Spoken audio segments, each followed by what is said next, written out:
Islamic scholar الشیخ القاری مبشر حسن کے official channel القرآن مال تجوید کو سبسکرائب کیجئے، جہاں پر سکھلایا جائے گا نورانی قاعدہ، تجوید، قرأت، کمپیوٹر قرآن، وظائف اور پیش کی جائیں گی طلبہ کی ایکٹیویٹیز۔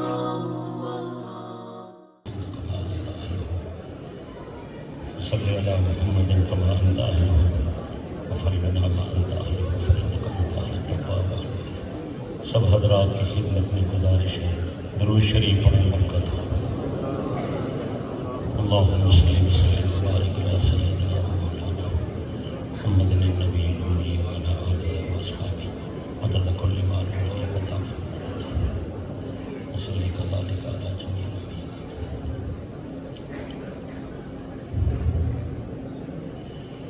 الحمدللہ وکفا والصلاة والسلام علی سید الرسل والصلاة والسلام علی سید الرسل وخاتم الانبیاء صلی اللہ علیہ وعلی آلہ واصحابہ وبارک وسلم۔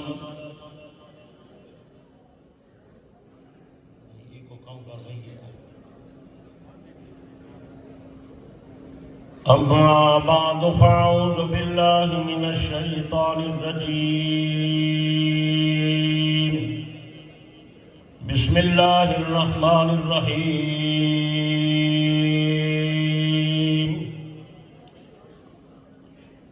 محمد الرسول اللہ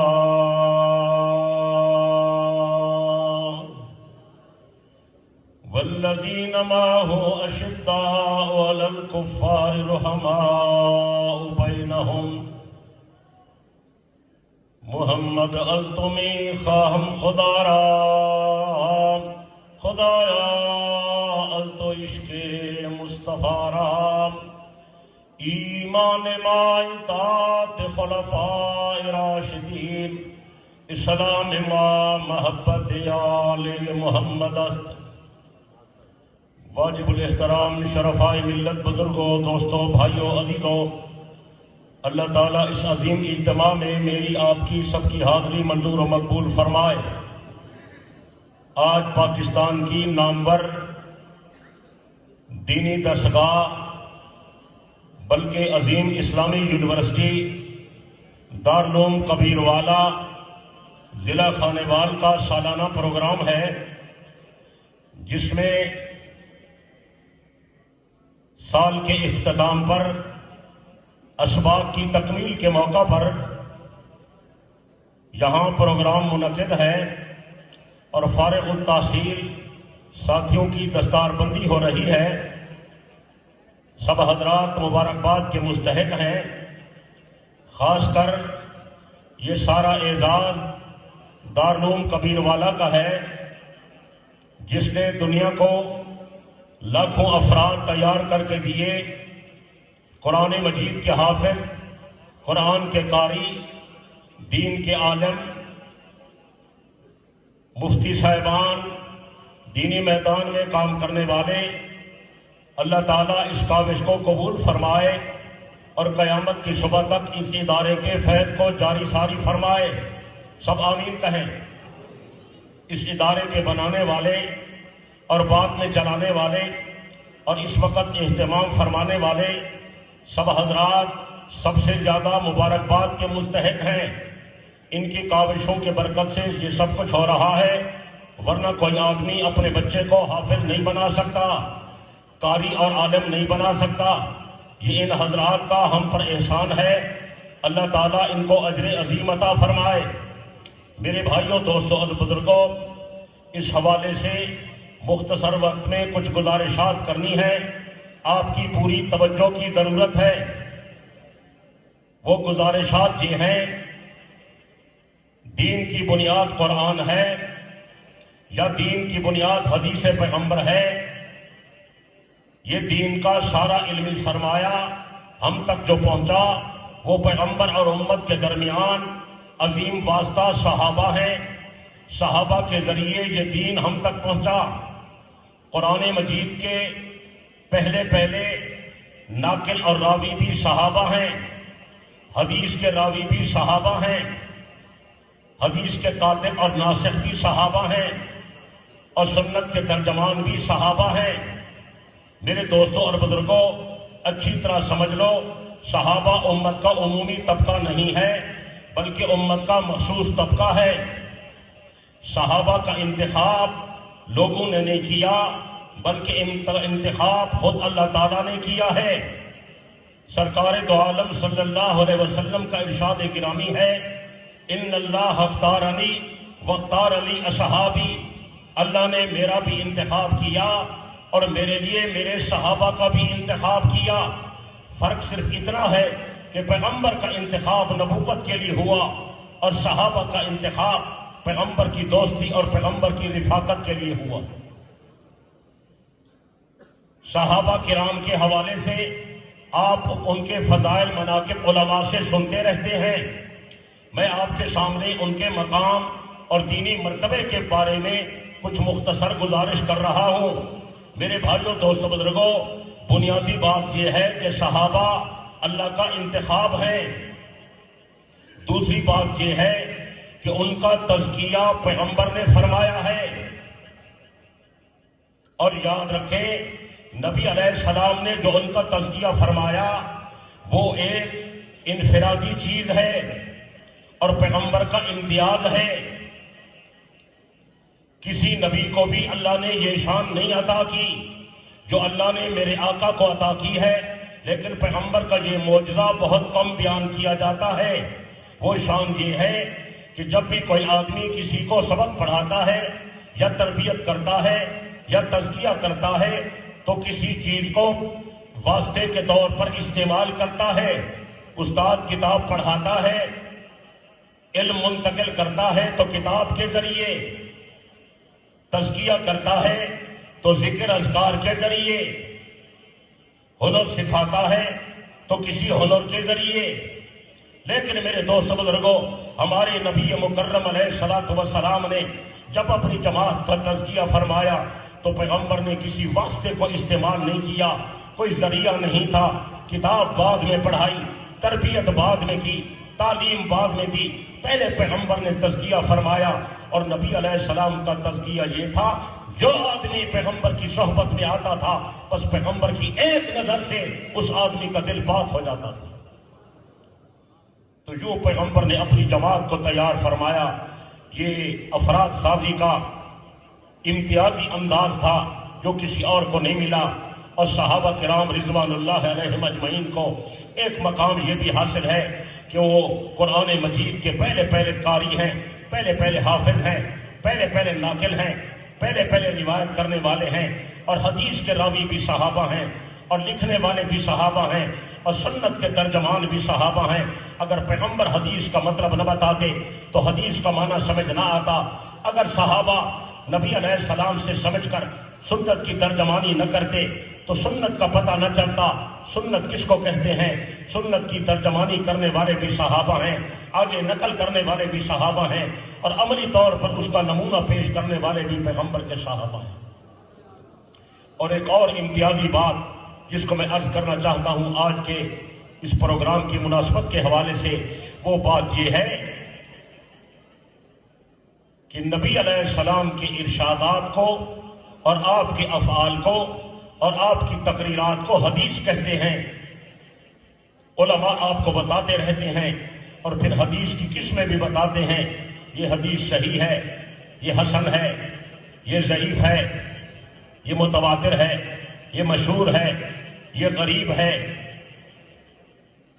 یہ مختلف جو قسمیں آپ کو بتاتے ہیں۔ تو اچھی طرح بات سمجھ لیں، نبی علیہ السلام کی ہر حدیث سچ ہے، ہر حدیث پر حق ہے۔ یہ جو قسمیں محدثین نے بیان کی ہیں، یہ زمانے کے گزر جانے سے جب وقت زیادہ گزر گیا اور مختلف راوی درمیان میں آ گئے، ان کے حالات کی مناسبت سے پھر حدیثوں پر احکامات لگ گئے کہ یہ حدیث کیسی ہے، یہ حدیث کیسی ہے، ورنہ پیغمبر کی ہر حدیث قوی ہوتی ہے، ہر حدیث مضبوط ہوتی ہے، ہر حدیث سچی ہوتی ہے، بلکہ ہر حدیث قطعی ہوتی ہے۔ اور صحابہ کو یہ امتیاز حاصل ہے کہ انہوں نے جب اپنے آقا علیہ السلام سے نبی علیہ السلام کا کوئی فرمان روبرو سنا، پیغمبر کے سامنے بیٹھ کر سنا، درمیان میں واسطہ کوئی نہیں تھا، تو جس طرح قرآن قطعی ہے اسی طرح پیغمبر کی حدیث بھی صحابی کے حق میں قطعی ہے۔ یہ بات چونکہ بہت کم بیان کی جاتی ہے، اس لیے اس کو میں واضح کرنا چاہ رہا تھا کہ صحابی کے حق میں حدیث قطعی ہوتی ہے، حدیث پکی ہوتی ہے، حدیث مضبوط ہوتی ہے، اس لیے کہ بیان کرنے والی تو زبان ایک ہے، جس زبان مبارک سے قرآن نکلا اسی زبان مبارک سے نبی کا فرمان نکلا۔ اور اللہ نے اپنے پیغمبر کی زبان کی صداقت پر آپ جانتے ہیں قسم کھائی ہے، قرآن مجید میں پیغمبر کی عظمت کو بیان کیا گیا ہے، نبی علیہ السلام کی زبان کی سچائی کو بیان کیا گیا ہے۔ او النجم اذا هوى ما ضل صاحبكم وما غوى وما ينطق عن الهوى ان هو الا وحی یوحى۔ اللہ فرماتے لوگوں میں قسم کھا کر کہتا ہوں میرا نبی سچا، میرے نبی کا فرمان سچا، میرا نبی اپنی خواہش سے بات نہیں کرتا، اپنے دل دماغ سے بات نہیں کرتا، میرا نبی جو بیان کرتا ہے حق بیان کرتا ہے، میرا نبی جو بیان کرتا ہے سچ بیان کرتا ہے، میرا نبی جو بیان کرتا ہے میری وحی بیان کرتا ہے، میرا نبی میرا تابعدار ہے، تم میرے نبی کے تابعدار بن جاؤ۔ من یطع الرسول فقد اطاع اللہ، جس نے نبی کی اطاعت کی خدا کی اطاعت کی، میرے نبی کی ہر بات خدا کی بات ہے۔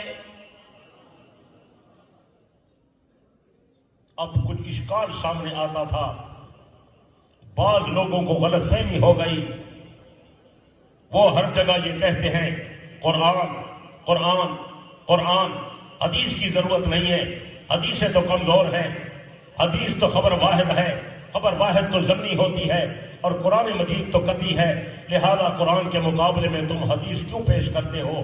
میرے بھائیوں دوست بزرگوں، وہ حدیث خبر واحد بعد میں بنی ہے، پہلے وہ خبر واحد نہیں تھی، وہ حدیث پکی تھی اور یقینی تھی اور قطعی تھی۔ صحابی نے جب پیغمبر کے روبرو سنی تو صحابی کے حق میں حدیث ایسی پکی اور یقینی تھی جیسے قرآن مجید یقینی ہے۔ اس کی دو مثالیں عرض کرتا ہوں۔ پہلی مثال، علماء آپ کے سامنے واقعہ بیان کرتے رہتے ہیں، غزوہ بدر کا، بڑے بڑے قریشی وہاں مارے گئے جن میں ابو جہل بھی تھا۔ پیغمبر علیہ السلام نے ان سرداروں کی لاشوں کو اٹھا کر ایک ویران کنویں میں ڈالنے کا حکم دیا، ان کو کنویں میں ڈال دیا گیا۔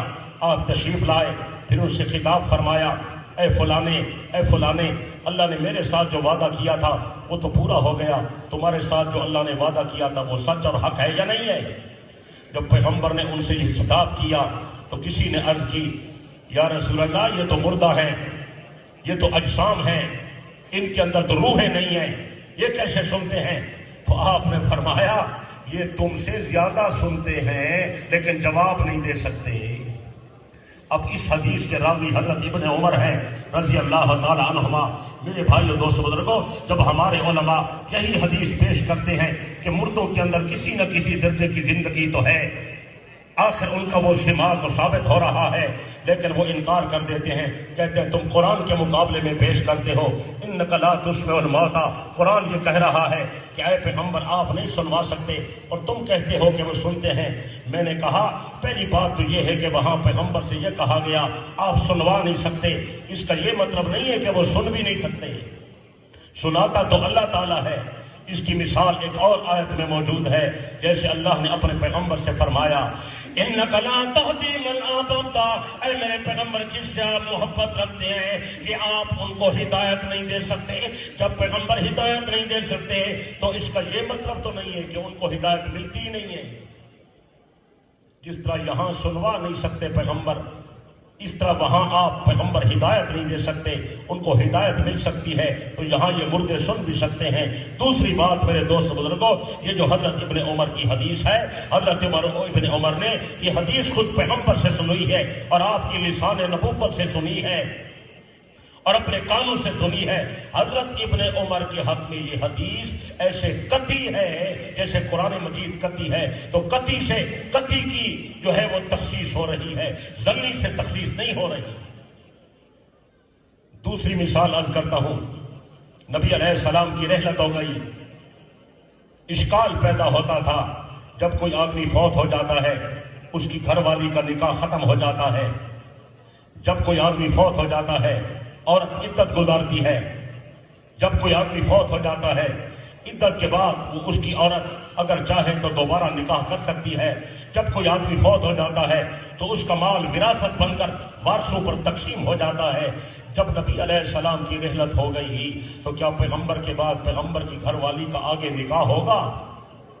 جب پیغمبر کی رحلت ہو گئی تو نبی علیہ السلام کے بعد آپ کی گھر والیاں عدت گزاریں گی؟ جب پیغمبر کی رحلت ہو گئی تو آپ کا مال تقسیم ہوگا، وراثت بنے گا؟ جبکہ وراثت کے بارے میں قرآن مجید کی متعدد آیتیں آئی ہوئی ہیں، پورا رکوع وراثت کے متعلق آیا ہوا ہے، تو کیا یہ احکامات نبی علیہ السلام کے لیے ہیں یا نہیں ہیں؟ یہ اشکال پیش آتا تھا، اور 3 قسم کے حضرات کو یہ اشکال پیش آیا، پوری توجہ سے سمجھ لیں۔ ایک اشکال یہ پیش آیا نبی علیہ السلام کی ازواج مطہرات کو کہ پیغمبر چلے گئے، نبی کا مال وراثت کے طور پر تقسیم ہوگا یا نہیں ہوگا؟ یہی اشکال پیش آیا سیدہ فاطمہ زہرا کو رضی اللہ تعالی عنہا کہ پیغمبر چلے گئے، میرے بابا کی میراث تقسیم ہوگی یا نہیں ہوگی؟ یہی اشکال پیش آیا نبی کے چچا حضرت عباس کو رضی اللہ تعالیٰ عنہ، میں نبی کا جدی رشتہ دار ہوں، پیغمبر چلے گئے، نبی کی میراث تقسیم ہوگی یا نہیں ہوگی؟ چنانچہ ازواج مطہرات نے حضرت عثمان غنی کو بھیجا، نبی کے جانشین ابو بکر صدیق سے پوچھو نبی کی مالی وراثت ہے یا نہیں ہے؟ اگر ہے ہمیں حصہ ملے گا یا نہیں ملے گا؟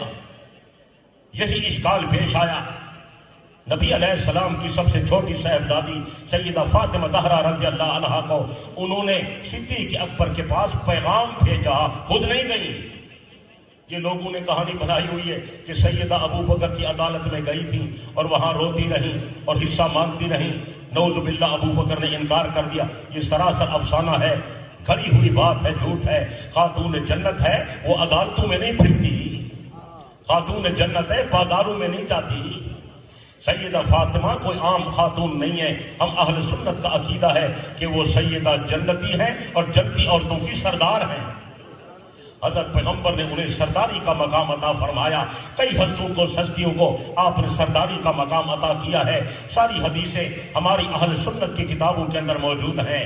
جناب امام الانبیاء صلی اللہ علیہ وسلم نے فرمایا انا سید ولد آدم یوم القیامت ولا فخر، اولاد آدم کا سردار میں ہوں، ساری دنیا کا سردار میں ہوں۔ حضرت نبی نے فرمایا شہیدوں کا سردار میرا چاچا حمزہ ہے۔ پیغمبر نے فرمایا مؤذنین کے سردار حضرت بلال ہیں۔ پیغمبر نے فرمایا جنتی نوجوانوں کے سردار حضرت حسن اور حضرت حسین ہیں۔ پیغمبر نے فرمایا جو پکی عمر کے لوگ، ادھیڑ عمر کے لوگ جنت میں جائیں گے، ان کے سردار ابو بکر عمر ہوں گے۔ اور حضرت پیغمبر نے فرمایا جنتی عورتوں کی سردار میری بیٹی فاطمہ ہوگی۔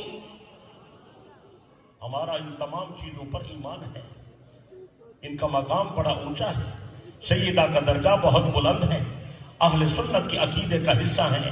حضرت نبی علیہ السلام نے فرمایا 4 عورتوں کا مقام سب سے زیادہ ہے، خدیجہ بنت خویلد، آسیہ زوجہ فرعون، اور مریم بنت عمران، اور چوتھی بی بی فاطمہ بنت محمد۔ ان 4 کا مقام تمام عورتوں سے زیادہ ہے۔ کہو بے شک، تو اسے کہو بے شک۔ تو جب اتنا بڑا اونچا مقام ہو تو اتنے مقام والی عورت بازار کیسے جا سکتی ہے، عدالت کیسے جا سکتی؟ نعوذ باللہ من ذالک۔ سیدہ فاطمہ زہرا عدالت نہیں گئی بلکہ صدیق اکبر کے پاس پیغام بھیجا کہ میرے بابا دنیا سے چلے گئے ہیں، قرآن مجید میں تو وراثت کے احکام آئے ہوئے ہیں، کیا میرے بابا کی وراثت مجھے ملے گی؟ میری 3 بیٹیاں، میری 3 بہنیں وہ تو فوت ہو گئی ہیں، میں اکیلی رہ گئی ہوں، لہذا مجھے وہ فتح کا باغ ملے گا یا نہیں ملے گا؟ یہ تھا سوال۔ باقر مجلسی لکھتا ہے جب سیدہ کا یہ سوال پہنچا، صدیق اکبر رضی اللہ عنہ چل کر سیدہ کے دروازے پر آیا اور آ کر عرض کی سیدہ میں پیغمبر کا غلام ہوں، آپ کے خاندان سے محبت رکھنے والا ہوں، آپ کے دروازے پر میں آیا ہوں۔ اور ساتھ ہی بیان دیا حضرت ابو بکر صدیق نے فرمایا سیدہ میں اپنے خاندان سے زیادہ، اپنے بچوں سے زیادہ، اپنے قرابت داروں سے زیادہ نبی کے رشتہ داروں سے محبت کرتا ہوں، میری محبت عقیدت آپ سے زیادہ ہے۔ اے سیدہ تو سیدہ ہے کائنات ہے، میں تیری فضیلت کا انکار نہیں کرتا۔ اگر تجھے مال کی ضرورت ہے، اگر تجھے پیسوں کی ضرورت ہے، اگر تجھے باغ بغیچے کی ضرورت ہے، اموال و احوال خود رأت مذائقہ نادارم، میں اپنا مال تجھ سے پیارا نہیں کرتا، میں اپنی جائیداد دینے سے انکار نہیں کرتا۔ سیدہ اگر تجھے پیسوں کی ضرورت ہے میرے پیسے تیرے، اگر تجھے جائیداد کی ضرورت ہے میری ساری جائیداد تیرے نام پر قربان ہے۔ رہا فتح کا معاملہ، فتح کا باغ جو ہے وہ تیرے بابے کی ملکیت نہیں تھا، وہ تو اللہ کے نام پر وقف ہے۔ جس طرح پیغمبر نے حکم دیا میں اس کے مطابق تقسیم کروں گا۔ اگر تجھے خرچے کی ضرورت ہے ابو بکر تمہیں خرچہ دے گا، لیکن فتح کی ملکیت نہیں دے سکتا۔ اللہ کے نبی نے فرمایا انا معاشر الانبیاء، ہم نبیوں کی جماعت ہے، لا نورث، ہم اپنا وارث بنا کر نہیں جاتے، ما ترکنا فہو صدقۃ، ہم جو کچھ چھوڑ کر جائیں سارا اللہ کے نام پر وقف ہوتا ہے۔ سیدہ یہ تیرے بابے کا فرمان ہے، ابو بکر میں یہ ہمت نہیں کہ تیرے بابے کے فرمان کو بدل دے۔ جب سیدہ نے یہ جواب سنا تو مطمئن اور ابو بکر پر راضی ہو گئی۔ صدیق اکبر اصل میں یہ کہنا، توجہ، صدیق اکبر یہ کہنا چاہتے تھے کہ بے شک قرآن میں وراثت کے احکام آئے ہیں، قرآن قطعی ہے، لیکن میں نے جو پیغمبر کا فرمان سنایا ہے، میں نے نبی کی زبان سے سنا ہے، یہ میرے لیے ایسا ہی قطعی ہے جیسے قرآن قطعی ہے۔ تو اس حدیث سے قرآن مجید پر زیادتی لازم نہیں آتی، بلکہ قرآن کی موافقت ہو رہی ہے۔ صدیق اکبر قرآن کا مطلب بتا رہے ہیں کہ وہ جو وراثت کے احکام ہیں وہ عام امت کے لیے ہیں، نبی کی مالی وراثت نہیں ہوتی، نبی کا مال رب کے نام پر وقف ہوتا ہے۔ قرآن بھی سچا ہے اور مصطفیٰ کا فرمان بھی سچا ہے۔ میں ضمنی سے قطعی کی تخصیص نہیں کر رہا بلکہ قطعی کی قطعی سے تخصیص کر رہا ہوں۔ تو سیدہ ابو بکر کا جواب سن کر مطمئن ہو گئی۔ ابن ابی الحدید نہج البلاغہ کی شرح میں لکھتا ہے، میثم بہرانی بھی لکھتا ہے، حاجی حسین دنبلی در نقفیہ میں لکھتا ہے فرضیت بذالک، سیدہ مطمئن ہو گئی۔ ابو بکر قرآن کا بڑا عالم ہے، ابو بکر قرآن کا بڑا عارف ہے، ابو بکر قرآن کو سمجھنے والا ہے اور ابو بکر حدیث کو بھی سمجھنے والا ہے۔ صدیق اکبر نے جو حدیث پیش کی واقعی وہ ابو بکر کے حق میں قطعی تھی اور صدیق اکبر کا فیصلہ صحیح ہے۔ پیغمبر کی مالی وراثت نہیں ہوتی، میں فاطمہ ابو بکر صدیق کے فیصلے پر راضی ہوں۔ سیدہ فاطمہ زہرا رضی اللہ عنہ بیمار تھی، خدمت بھی ان کی گھر والی کرتی رہی، جب فوت ہو گئی تو غسل دینے والی بھی ابو بکر کی گھر والی تھی۔ جب جنازہ اٹھایا سیدہ فاطمہ زہرا کا جنازہ پڑھانے والا بھی ابو بکر صدیق تھا۔ بات میری سمجھ آ گئی؟ میرے بھائیو دوست بزرگوں، افسانہ گھڑا جاتا ہے، صحابہ کے خلاف پراپگنڈا کیا جاتا ہے، اصل حقیقت چونکہ علمی نوعیت کی بات ہے عام بندے سمجھتے نہیں ہیں۔ میرے بھائیو دوست بزرگوں، نبی علیہ السلام کے احکامات جدا ہیں، نبی کا مرتبہ اونچا ہے، قدم قدم پر پیغمبر کی امتیازات ہیں، قدم قدم پر پیارے نبی کی خصوصیات ہیں، امت پر ان کو قیاس نہیں کیا جا سکتا۔ نبی پر تہجد فرض ہے، امت پر فرض نہیں ہے۔ نبی کی نیند سے نبی کا وضو نہیں ٹوٹتا، ہماری نیند سے وضو ٹوٹ جاتا ہے۔ پیغمبر کے بعد پیغمبر کی گھر والی کا نکاح ختم نہیں ہوا، پیغمبر کے بعد نبی کی گھر والی نے عدت نہیں گزاری، نبی علیہ السلام کی رحلت کے بعد نبی کی ازواج مطہرات کے ساتھ کسی اور کا نکاح بھی جائز نہیں ہے۔ اسی طرح میرے دوست بزرگوں، پیغمبر کے بعد پیغمبر کی مالی وراثت بھی نہیں ہے، یہ پیغمبر کی خصوصیت ہے۔ اور پھر یہی اشکال حضرت عباس کو پیش آیا۔ میں نے عرض کیا حضرت عباس رضی اللہ عنہ سیدہ فاطمہ کے پاس آئے، مجھے پتہ چلا ہے تیرے پاس تیرے بابے کے 7 باغ ہیں، میں نبی کا چچا ہوں، میرا حصہ نکالو۔ نبی علیہ السلام کے 7 باغ اور تھے جو فتح کے علاوہ تھے، ان کو کوئی نہیں بیان کرتا۔ وہ 7 باغ تھے، حضرت پیغمبر نے سیدہ فاطمہ کو دیے، وہ بی بی فاطمہ زہرا رضی اللہ عنہ کے پاس تھے۔ تو حضرت عباس ان کے پاس گئے، کہ وہ باغ کہاں ہے، میرا حصہ نکالو۔ نبی کا بابا تو نہیں ہے، نبی کا بیٹا تو نہیں ہے، پیغمبر کی 3 بیٹیاں فوت ہو گئیں، اس وقت نبی کا جدی رشتہ دار، میں نبی کا چچا ہوں، میرا حق بنتا ہے، میرا حصہ نکالو۔ محمد ابن یعقوب کلینی نے اپنے مذہب کی پہلے نمبر کی کتاب کافی میں اس کو نقل کیا اور پھر بڑی عجیب بات لکھی کہ حضرت عباس نے آ کر بی بی فاطمہ سے جھگڑا کیا کہ میری وراثت کا حصہ کہاں ہے، حصہ نکالو۔ میں نے کہا ایک فتح کی کہانی بتاتے ہو، 7 باغوں کا نام کیوں نہیں لیتے؟ ہمارے ساتھی بالکل سادے ہیں، جب وہ کہتے ہیں نبی کی وراثت نہیں ملی تو آپ یہ پوچھ نہیں سکتے کیا نبی کی وراثت میں ایک فتح تھا اور کچھ نہیں تھا؟ اور کیا نبی کا وارث ایک سیدہ فاطمہ ہے اور کوئی نہیں ہے؟ اصل بات یہ ہے، اس لیے نام نہیں لیتے کہ جب نبی علیہ السلام کی رحلت ہوئی تو نبی کی 9 گھر والیاں باقاعدہ حیات موجود تھیں۔ گھر والی کا وراثت میں حصہ ہوتا ہے نہیں ہوتا؟ بولو بھائی، آپ ذمہ دار علاقے کے لوگ، حصہ نہیں ہوتا؟ 8واں حصہ ہوتا ہے نہیں ہوتا بھائی؟ تو نبی علیہ السلام کی گھر والیاں جو موجود ہیں، حضرت عائشہ موجود ہے، حضرت حفصہ موجود ہے، ام حبیبہ موجود ہے، ام سلمہ موجود ہے، ان کا حصہ کہاں ہے؟ یہ اس لیے نام نہیں لیتے کہ عائشہ ابو بکر کی بیٹی ہے، اور اس لیے نام نہیں لیتے کہ حفصہ عمر کی بیٹی ہے، اور اس لیے نام نہیں لیتے کہ ام حبیبہ معاویہ کی بہن ہے، ان کا نام نہیں لیا جاتا۔ وہ جو 7 باغ ہیں، میں نے کہا ان میں سے نبی کی ازواج کا حصہ تم دے دو، فتح سے بی بی فاطمہ کا حصہ ہم دے دیں گے۔ اور بات صحیح ہے یا نہیں ہے؟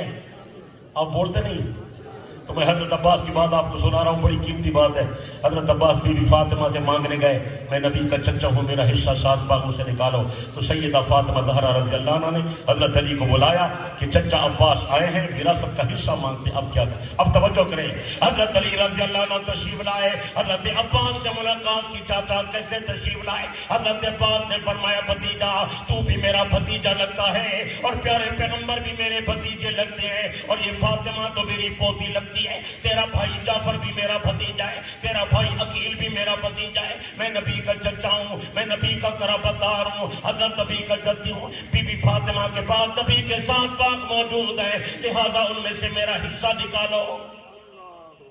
حضرت علی نے جب سے حضرت عباس سے کی یہ بات سنی تو حضرت علی رضی اللہ عنہ نے حضرت عباس کے سامنے پیغمبر کی حدیث پیش کی۔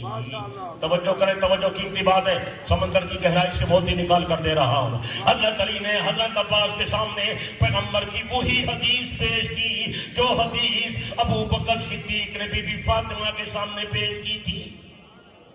حدیث وہی ایک ہے، فرمان وہی ایک ہے، پیغمبر کا فیصلہ وہی اور ایک ہے۔ اِنَّا مَعَاشِرُ الْأَنْبِيَاء، حضرت علی نے فرمایا چاچا پیغمبر نے فیصلہ پہلے دے دیا، ہم نبیوں کی جماعت ہیں، لا نورث، ہم اپنا وارث بنا کر نہیں جاتے، مَا تَرَكْنَا فَهُوَ صَدْقَةٌ، ہم جو کچھ چھوڑ کر جائیں وہ اللہ کے نام پر وقف ہوتا ہے، نبی کی مالی وراثت نہیں ہوتی۔ حضرت علی نے فرمایا چاچا جب نبی کی مالی وراثت نہیں ہے، پیغمبر کا فرمان موجود ہے، آپ بتائیں ہم آپ کو حصہ کیسے دیں؟ میں نے کہا اگر یہی حدیث ابو بکر صدیق پیش کرے تو رد کر دیتے ہو اور ضمنی کہہ کر تردید کرتے ہو اور قرآن کے مقابلے میں تعارض پیش کرتے ہو، اور اگر یہی حدیث حضرت علی حضرت عباس کو پیش کریں تو پھر قبول کر لیتے ہو، آخر یہ فرق کیوں ہے؟ میں نے کہا آؤ ہم اہل سنت ہیں، ہمارے ساتھ مل جاؤ، ہمارے موقف کو مان لو، ہمارا موقف سچا ہے، پیغمبر کی مالی وراثت نہیں ہوتی، صدیق اکبر بھی سچا، علی المرتضیٰ بھی سچا، حضرت عباس بھی سچا، سیدہ فاطمہ بھی سچی، سیدہ عائشہ صدیقہ بھی سچی۔ نبی کی وراثت علم ہے اور علم کے وارث علماء، کہو بے شک نبی کی مالی وراثت۔ حضرت مولانا محمد قاسم صاحب نانوتوی بانی دارالعلوم دیوبند رحمۃ اللہ علیہ نے اس پورے موضوع کو سمجھانے کے لیے ایک رسالہ لکھا، اس رسالے کا خلاصہ 2 جملوں میں بتاتا ہوں، صرف 2 جملے۔ اللہ نانوتوی کی قبر کو نور سے بھر دے، بڑے عجیب جملے ہیں، پورا مسئلہ سمجھا دیا۔ حضرت نانوتوی رحمۃ اللہ علیہ نے فرمایا لوگوں پیغمبر کی رحلت کے بعد نبی کی بیوی کا نکاح ختم کیوں نہیں ہوتا؟ پیغمبر کی رحلت کے بعد نبی کی گھر والی سے دوسرا نکاح کیوں نہیں ہوتا؟ پیغمبر کی رحلت کے بعد نبی کی مالی وراثت کیوں نہیں ہوتی؟ حضرت نانوتوی نے فرمایا اس کی 2 وجوہات ہیں۔ کتنی؟ بولو یار، اگر یاد رکھ لو تو تمہیں کوئی نہیں ورغلا سکے گا۔ کتنی وجوہات ہیں؟ حضرت نانوتوی رحمہ اللہ نے فرمایا پہلی وجہ یہ توجہ، پہلی وجہ یہ ہے نبی انسانوں میں سے انسان ہے لیکن پیغمبر انسانوں جیسا انسان نہیں. نبی انسانوں میں سے انسان ہے، کان بشرا من البشر، لیکن پیغمبر انسانوں جیسا انسان نہیں ہے. قدم قدم پر پیغمبر کے امتیازات ہیں، قدم قدم پر پیغمبر کی خصوصیات ہیں. حضرت نبی کا درجہ اونچا، حضرت نبی کا مقام اونچا، پیارے نبی کے بڑے امتیازات ہیں، حضرت نبی علیہ الصلوۃ والسلام کے خصوصی احکامات ہیں.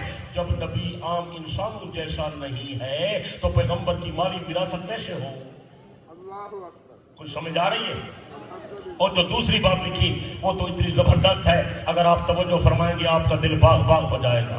حضرت نانوتوی رحمت اللہ علیہ نے فرمایا پیغمبر کی رحلت کے بعد نبی کی گھر والی کا نکاح ختم کیوں نہیں ہوا؟ پیغمبر کی رحلت کے بعد نبی کی گھر والیوں کی عدت کیوں نہیں تھی؟ پیغمبر کی رحلت کے بعد حضرت نبی کی گھر والی کا آگے نکاح جائز کیوں نہیں ہے؟ پیغمبر کی رحلت کے بعد نبی کی مالی وراثت کیوں نہیں ہے؟ حضرت نانوتوی نے لکھا اس کی وجہ یہ ہے ہمارا نبی حیات النبی ہے.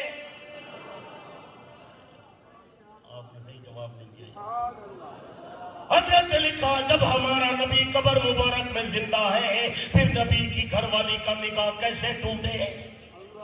ہمارا نبی جب زندہ ہے وفات کے بعد قبر مبارک میں آپ کو جب حیات حاصل ہے پھر نبی کی گھر والی کا آگے نکاح کیسے ہو؟ جب پیغمبر حیات ہے پھر پیغمبر کی مالی وراثت کیسے ہو؟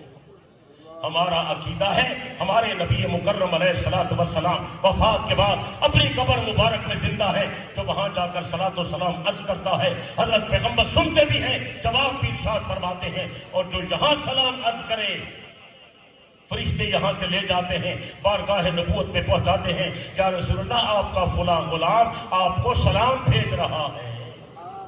انبیاء علیہ السلام اپنی قبور مبارکہ میں زندہ ہوتے ہیں اور عبادت بھی فرماتے ہیں. میرے دوست بزرگوں یہ اہل سنت کا عقیدہ ہے. اکابر علماء دیوبند کا بھی یہی عقیدہ ہے. جس کا یہ عقیدہ نہیں نہ سنی ہے نہ حنفی ہے نہ دیوبندی ہے، کوئی اور بلا ہے.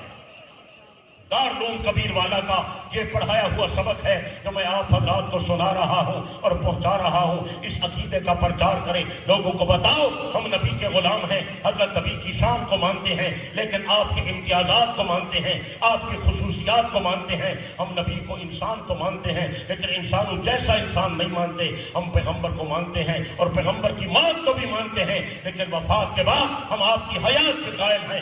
آپ کی قبر مبارک جنت ہے، بلکہ سب سے اعلیٰ جنت ہے. اور جنت میں مردے نہیں ہوتے. جنت میں کون ہوتے ہیں؟ جنت میں کون ہوتے ہیں؟ جنت میں کون ہوتے ہیں؟ میرے آقا نے یہاں فرما دیا تھا ما بین بیتی و منبری روضۃ من ریاض الجنہ، میرے گھر اور میرے منبر کے درمیان والا ٹکڑا یہ جنت کا باغ ہے. یعنی میرا حجرہ بھی جنت ہے، میرا مصلی بھی جنت ہے، میرا منبر بھی جنت ہے، عائشہ کا گھر بھی جنت ہے، میری قبر بنے گی جنت ہے، ابو بکر عمر کی قبریں بنے گی تو جنت ہے. نعرہ تکبیر، عقیدہ حیات النبی، اونچی آواز سے عقیدہ حیات النبی، عقیدہ حیات النبی، نعرہ تکبیر. اور پیغمبر کے ساتھ ابو بکر عمر دونوں وہی اندر جنت میں سوئے ہوئے ہیں. میں تو کہتا ہوں میرے آقا بھی زندہ ہے، ابو بکر صدیق بھی زندہ ہے، فاروق اعظم بھی زندہ ہے، حضرت عثمان بھی زندہ ہے، حضرت علی بھی زندہ ہے، اور ہمارا پیر حسین بھی زندہ ہے. اور انشاءاللہ دو سے کہیں انشاءاللہ. جس کا یہ عقیدہ نہیں ہے اس کا ختم نبوت پر اعتقاد نہیں رہ سکتا. ختم نبوت کو ماننے کے لیے نبی کو حیات کا ماننا ضروری ہے. اگر پیغمبر کی نبوت کو نہیں مانو گے، نبی کی حیات کو نہیں مانو گے، پھر نبی کی نبوت کا عہدہ کس کو دو گے؟ میرے دوست بزرگوں ہم یہ کہتے ہیں نبی کی شخصیت بھی زندہ ہے اور نبی کی نبوت کا عہدہ بھی زندہ ہے. اللہ ہمیں اس عقیدے پر رکھے، اس عقیدے پر خاتمہ فرمائے. اللہ ہمارے اس مادر علمی کو مزید ترقیات سے نوازے، دن دگنی رات چگنی ترقی عطا فرمائے. مخدوم محترم حضرت مولانا شیخ الحدیث مفتی حامد حسن صاحب دامت برکاتہ العالیہ ہمارے بھائی بھی ہیں، دوست بھی ہیں، مہربان بھی ہیں، بزرگ بھی ہیں. اللہ ان کی عمر میں برکت فرمائے. اسی طرح لوگ آتے رہیں، استفادہ کرتے رہیں. اللہ کرے قیامت کی صبح تک دارالعلوم دیوبند اسی طرح دارالعلوم عید کا کبیر والا اسی طرح چمکتا رہے اور اس کا فیض پھیلتا رہے. زندگی باقی، ملاقات باقی. وآخر دعوانا الحمدللہ رب العالمین.